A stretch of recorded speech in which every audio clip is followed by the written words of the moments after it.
विषय है प्रजातंत्र में चुनाव प्रक्रिया। भाई और बहनों, दर्शक श्रोतागण, आप इतिहास को पढ़िए तो आपको मालूम होगा कि हर समय कोई न कोई हमारे परतंत्र जो है वो राज्य करने वाला हुआ करता था। बहुत पुराने समय से जो राजा का तंत्र चलता था, जिसको कि राजतंत्र कहा जाता है, और वो पीढ़ी दर पीढ़ी जो है वो जब राजा का बेटा नया राजा बनता था फिर उसका बेटा राजा बनता था, और इस तरीके से प्रक्रिया चलती रहती थी। और उसके बाद के अंदर जो आया वो प्रजातंत्र आया, वह लोकतंत्र आया, और वो सबको अच्छा लगा क्योंकि इसके अंदर सर्वोदय की भावना है। इसमें सभी को अपनी प्रोग्रेस बताने का, सबको अपना विकास करने का, अपना टैलेंट बताने का अवसर मिलता है और हर को चांस भी मिलता है।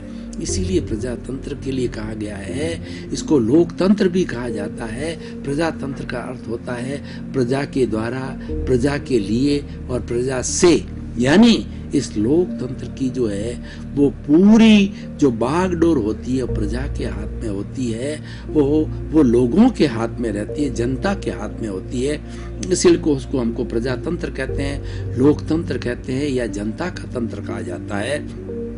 और आजकल विश्व के 210 देशों के अंदर प्राय सभी देशों के अंदर लोकतंत्र है, प्रजातंत्र है, और हिंदुस्तान हमारा सबसे बड़ा प्रजातांत्रिक कंट्री है क्योंकि हमारे देश की आबादी 130 करोड़ है वर्तमान के अंदर, और हर विश्व का 5वां नागरिक भारतीय है। तो ये हमारे लिए गर्व और गौरव की बात है कि हम विश्व के अंदर अपना एक बहुत बड़ा अस्तित्व रखते हैं, और हमारा एक पूरा जो तंत्र है प्रजातंत्र है, और उसकी सुंदर व्यवस्था है। शुरू से सुंदर व्यवस्था की गई है। जब से हमारा देश आजाद हुआ तो उसके बाद के अंदर जो हमारा 26 जनवरी 1950 को जो है हमारा प्रजातंत्र संविधान लागू किया गया। संविधान के अंदर सब बातों को जोड़ा गया कि हमारे भारत की जो हर सदस्य जो है वो भारत का नागरिक होगा और उसको समान अधिकार होंगे आगे प्रोग्रेस करने के लिए, या उसकी जो बेसिक फैसिलिटी है, रोटी, कपड़ा, मकान, शिक्षा, चिकित्सा है, वो मुहैया कराने का कार्य सरकार का होगा। इसीलिए सरकार बनाई जाती है कि लोगों के विकास का ध्यान रखे, लोगों की सुविधा का ध्यान रखे। बिजली है, पानी है और सड़कें हैं, और हमारे जितने भी जीवन यापन के साधन हैं उन साधनों पे लॉ एंड ऑर्डर है, उनका ध्यान सरकार रखे। इसीलिए प्रजातंत्र की बात की गई है। अब देखिए, प्रजातंत्र के अंदर दो तरह के पक्ष होते हैं। एक तो होता है जो शासन करने वाला पक्ष होता है, और एक विपक्ष होता है। और जिस प्रजातंत्र के अंदर विपक्ष और शासन करने वाला दोनों पार्टियां अगर 45 और 55 की हो या 51 और 49 की हो तो बड़ा स्वस्थ कंपटीशन होता है।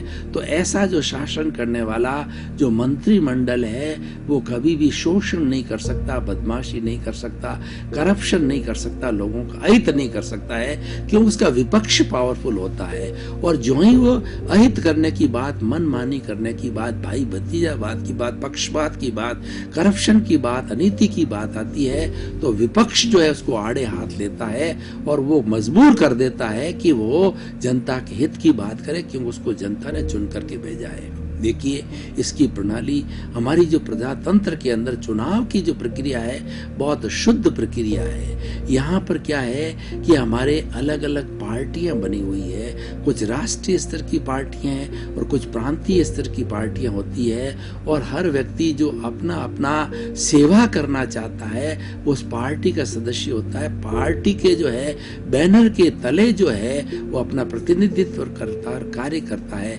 और ये हमारा सारा सिस्टम जो है वो सबसे छोटा से छोटा हमारा गांव है, वहां से पंचायत से स्टार्ट होता है। पंचायत के अंदर डेमोक्रेटिक चुनाव होते हैं, वार्ड पंच से लगा के सरपंच तक के, सबको बड़ा डेमोक्रेटिक वे के अंदर होता है। सबको मत देने का अधिकार होता है, और उस मत के अधिकार में जो विजयी होता है वही जो है वो सरपंच बनता है, वार्ड पंच बनता है और गांव का विकास करता है। इसी के अनुसार जब हम आगे बढ़े तो आगे बढ़ने हमारे जिले स्तर के ऊपर, हमारे प्रांत के स्तर पर सरकार होती है जो विधानसभाएं कहलाती है। विधानसभा विधानसभाओं के, जैसी मान लीजिए उदाहरण के लिए हमारा राजस्थान के अंदर 200 विधानसभा कोटा है, और ये उस प्रांत की जितनी जनसंख्या होगी उस रेशियो के आधार पर उसका प्रतिनिधित्व होता है, क्षेत्र के आधार पर प्रतिनिधित्व होता है। पूरे राजस्थान को 200 जैसे हमारे प्रतिनिधि है, तो पूरे राजस्थान की जो हमारी सीमाएं हैं, बॉर्डर है, उसको, उस सीमाओं को जो 200 भागों में विभाजित किया है, और वो जो है विधानसभा क्षेत्र कहलाता है।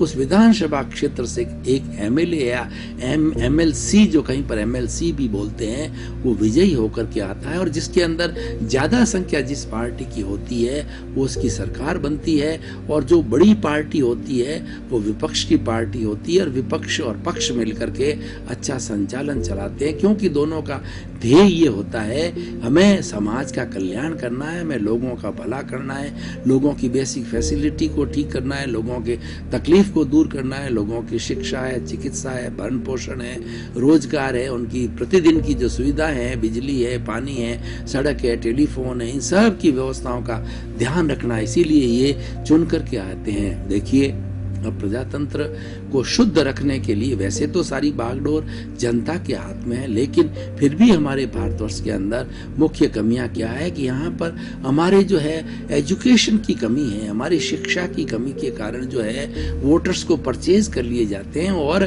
कुछ पार्टियों के अंदर ऐसे बैड एलिमेंट्स होते हैं जो पैसे के दुरुपयोग के द्वारा, नशे के दुरुपयोग से कुछ सामान दे के कैश और काइंड के अंदर जो है वोटर को परचेज कर लेते हैं और अपने हक के अंदर अधिक वोट डाल देते हैं। और बहुत से अनैतिक सिस्टम भी होते हैं कि जोर से जो है वो जो जहाँ पे जो हमारा चुनाव केंद्र होता है वहाँ पेटियों को अदला बदली कर देते हैं। आजकल तो सारी इलेक्ट्रॉनिक व्यवस्था कर दी, लेकिन इलेक्ट्रॉनिक व्यवस्था के अंदर भी कई बार बदमाशी हो जाती है। तो सारे अनैतिक कार्य, जहाँ पर नैतिक कार्य होते हैं वहाँ लोग अनैतिक कार्य भी करने लग जाते हैं, जो गलत है, क्योंकि सबका दिमाग एक जैसा नहीं है।